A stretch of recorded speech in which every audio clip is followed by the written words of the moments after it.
This machine has been in my family for generations, a testament to hard work and ingenuity.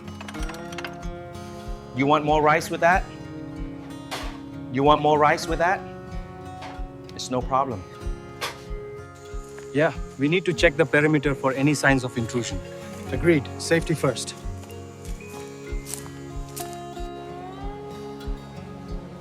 So this one looks pretty good. It's got a lot of compartments. I think this will work. Yes, I understand the situation. We need to act quickly. We have to find a way to get out of here before it's too late. In this particular project, we're focusing on enhancing the structural integrity of the existing framework.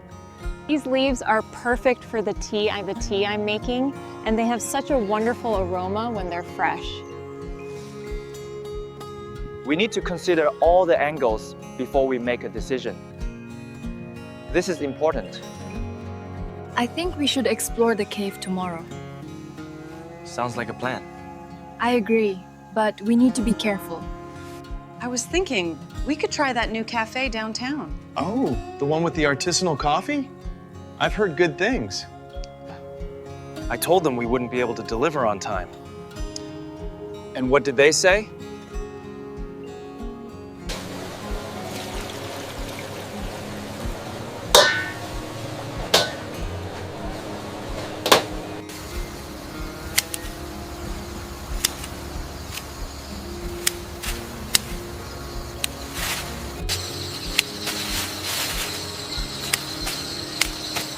The heat of the morning came early that day, pressing down on the small house as if the sun had risen with a particular vengeance.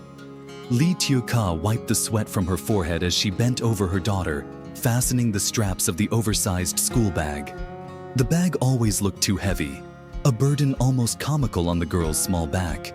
Yet it was necessary. The school was far, too far, and every day was a march of tired legs and stubborn will. "Hold still, little one," she murmured, tying the shoelaces with careful fingers. Her daughter giggled, more amused by her mother's fussing than the journey ahead. Children were like that. They found joy even in hardship. But for Tieu Ca, the hardship was constant, gnawing at her spirit like a dull blade. When the girl finally set off, clutching a small piece of bread for breakfast, Tieu Ca stood in the doorway and watched her figure grow smaller along the dirt road. The sun was already bright, glaring off the dry earth, and she knew by the time her daughter reached the school, her little body would be damp with sweat. A pang of guilt pricked her chest. But what else could she do? The house was here, the land was here, and for now, so was she. Only when the child disappeared from view did she close the door, leaning against it for a moment as silence filled the room. The house seemed to sigh around her, its wooden beams creaking softly. She thought about beginning the chores, fetching water, preparing vegetables, sweeping the floor, but her body resisted. Instead, her eyes drifted to the phone resting on the low table. It had been weeks since she last called him. Weeks since she dared press that number. Hung. The name stirred too many feelings. Comfort, longing, fear of depending on someone she could not see. But today, the loneliness felt heavier than usual, and her heart ached with the need to hear his voice. With trembling fingers, she picked up the phone and dialed.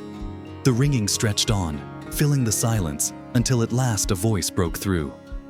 "Tieu Ca? It's me, Hung." She closed her eyes, the breath leaving her in a rush. "An Hung. Hello? How are you over there?" His laugh came warm, though faintly distorted by the miles between them. "Busy, as always. Work never seems to end. But I manage. And you? Tell me about you.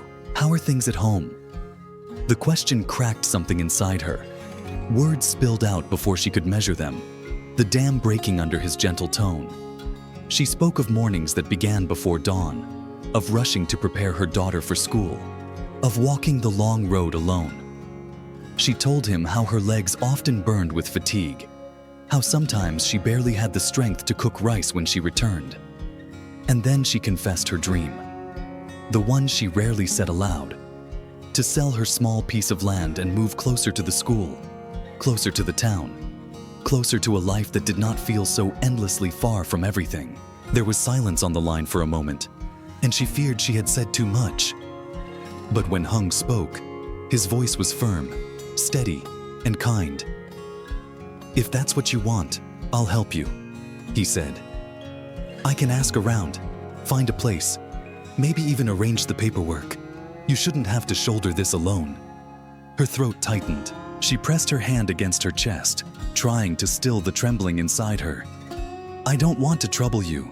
You've already done so much, even just listening."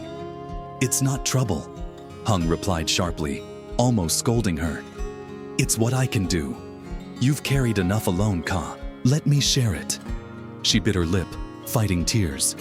His voice carried across oceans, through invisible wires, yet it felt closer than anyone had in weeks. Then, softly, he asked the question she dreaded. "And your ex, has he been bothering you again?" The mention of that man made her flinch. For a moment, she stared at the cracks in the floorboards, unable to answer. Finally, she whispered, "No, not really. He hasn't done anything. But sometimes I worry. I don't want him to know how hard it's been. I don't want him to think he still has power over us."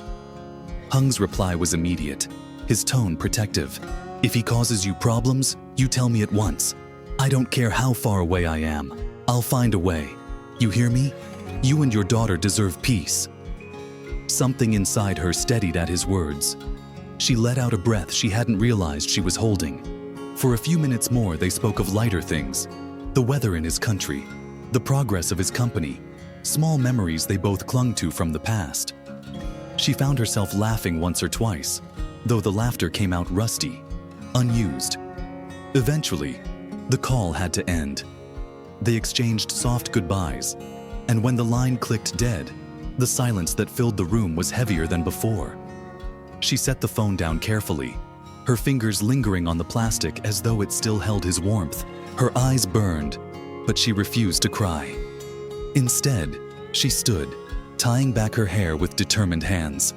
There was work to do, always work. Yet deep inside, she carried the echo of his voice like a hidden ember, small but glowing. The cicadas outside sang louder now, their buzzing filling the air. She opened the door, stepping into the harsh sunlight, and whispered to herself, "One day, things will change. One day, we'll be closer." But for now, there was only the long road, the heavy sun, and the stubborn will of a mother who refused to bend. Far away from the dusty village roads of Tieu Ca's life, An Hung sat in a high-ceilinged office, his desk littered with papers and reports. Through the glass walls, he could see the factory floor below, a forest of machines standing still. Their silence, unnatural and unnerving, pressed on his thoughts heavier than any meeting or contract. That morning had brought with it another troubling report. His operations manager had walked in carrying a folder thick with repair logs, each page stamped with the word "fault" in red. "Sir?" The manager began carefully, placing the folder on Hung's desk. "The machines are failing too often. The repairs cost more than they're worth. We can't keep pouring money into them." Hung opened the folder, scanning the details. Dates, part numbers, technicians' notes, each line telling the story of a system growing older, slower, more fragile. He leaned back in his chair, rubbing his temples. "What do you recommend?" he asked finally. The manager hesitated. "Liquidate the old machines. Bring in new ones. It will cost us up front, but in the long term, it's the only sustainable path." Hung tapped the desk with his fingers, deep in thought. The decision was not just numbers on a page. It meant the livelihood of hundreds of workers, the stability of families who relied on this company. He thought of Ca, walking those endless roads, scraping together coins to buy her daughter bread. The contrast was almost cruel. "Do it," he said at last, voice steady. "Sell off the old machines. Place the orders for new. We'll weather the cost." The manager nodded with relief, gathering the folder. "Thank you, sir. I'll make the arrangements." When he left, silence settled again. Hung stood and moved to the window, watching the floor below. Workers milled about, their uniforms damp with sweat, their movements slow in the heat. He thought of the conversation with Ca earlier that day, her tired voice, her quiet confession about wanting to sell her land. She carries burdens no one sees, he thought, and here I am, surrounded by resources, yet unable to ease them quickly enough. A knock at the office door broke his thoughts. This time it was the shift supervisor, a middle-aged man with kind eyes. "Sir, do you have a moment? It's about one of the workers." Hung gestured for him to enter. "It's Khan," the supervisor explained. "He's been working overtime every day, taking on extra shifts whenever possible. At first I thought it was dedication, but today he came to me, asking if he could take on even more hours. I asked him why. He said it's because his son needs new books for school. He doesn't want the boy to fall behind." Hung's chest tightened. He knew the story too well. The hunger of wanting better for one's children, the fear of failing them. It was universal, whether in a factory or a village. "What did you tell him?" Hung asked. The supervisor looked uneasy. "I told him we couldn't give more hours without affecting his health, but I also told him I'd ask you." Hung did not hesitate. He reached for his ledger, pulled out a note, and scribbled an authorization. "Advance him 300 from his salary. Enough for the books and a little extra. Tell him it's not charity, it's recognition for his effort." The supervisor's shoulders relaxed, a smile breaking through. "Thank you, sir. He'll be grateful." "Gratitude isn't what I want," Hung replied firmly. "What I want is for him to stand straighter, to know he's not alone. That's worth more than a dozen broken machines." When the supervisor left, Hung sat again, staring at the blank wall. The weight of leadership pressed heavily, yet beneath it all was the echo of Ca's voice from that morning. She had spoken of long walks, of exhaustion, of wanting to move closer. He thought of Khan's son, hungry for books, and Ca's daughter, hungry for opportunity. Different lives, yet bound by the same thread, the hope that tomorrow might be gentler. Hung closed his eyes briefly. The hum of the factory returned as workers restarted machines that still functioned. But to him, it sounded like a heartbeat, slow and insistent. He thought, if I can fix these machines, surely I can help fix her world too. But how, when distance lies like an ocean between us? The question stayed with him long after he rose from his desk, long after he signed the final papers of the day. Even as the evening lights flickered on across the factory, casting long shadows across the floor, Hung's mind drifted back to the image of a woman walking a dusty road with her daughter, dreaming of a home closer to hope. And somewhere inside, a decision began to take root, a quiet vow that her burdens would not remain hers alone for much longer. The next morning began the same way as all the others, with the sound of roosters and the endless list of chores. Tieu Ca woke early, prepared her daughter for school, and walked her partway down the familiar road before turning back to the house. But today, instead of lingering in the yard, she gathered a bundle of freshly cut bamboo shoots. The weight of them bent her back, but she lifted the bundle onto her shoulder anyway. Selling mung was never easy, but it was one of the few ways she could earn enough to keep rice on the table. The market was already alive when she arrived, women calling out prices, the air thick with the smell of herbs and raw fish. Tieu Ca found a small corner and laid out her mung. The shoots were tender, carefully washed, but customers passed by without stopping. Her heart sank a little each time. Then a woman, older and dressed simply, paused before her stall. She studied the mung, then looked up at Tieu Ca's tired face. "How much?" she asked.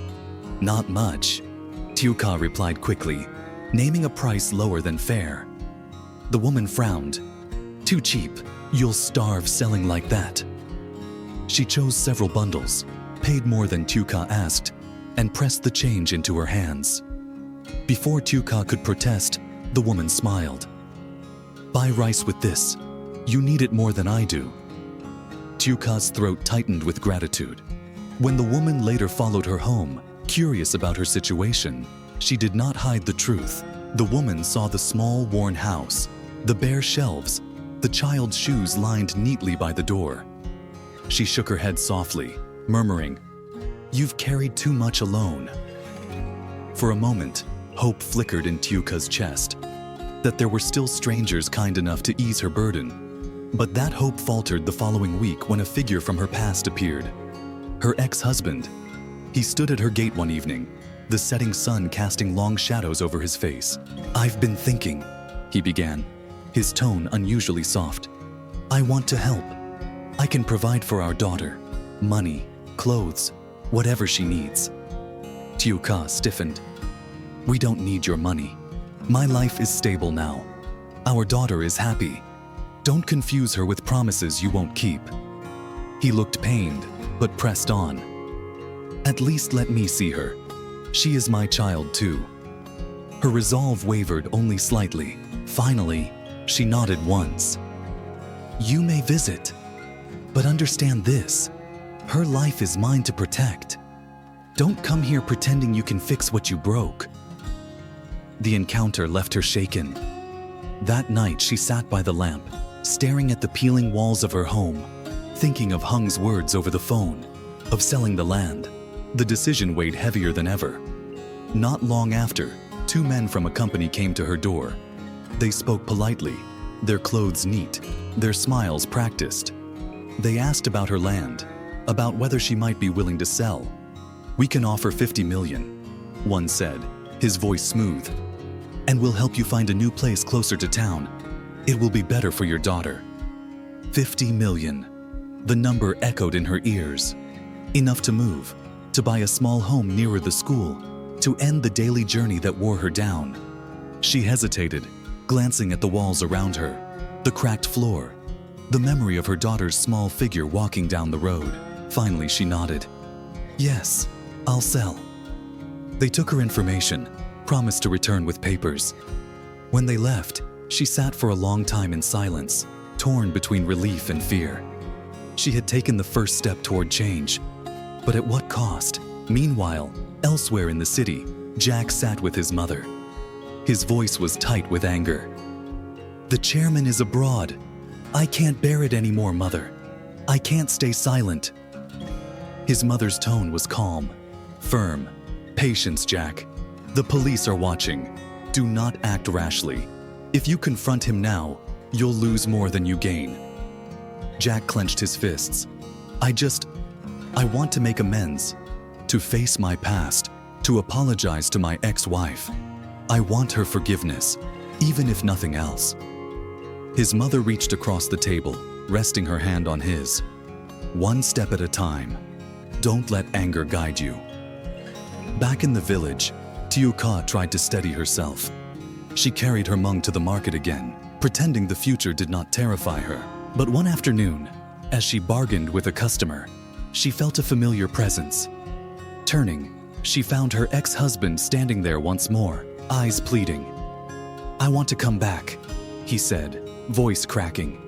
"I made mistakes, but I can change. Let's be a family again." Her answer came sharp and final. "No, that life is gone. I've built something new for myself and our daughter. I will not go back." The market noise swallowed his protests, but inside Tieu Ca's heart, the sound of her own resolve was louder still. She had chosen her path. Difficult, uncertain, but hers. And though storms gathered on every horizon, she walked forward with the stubborn strength of a woman who had already carried more than most could bear.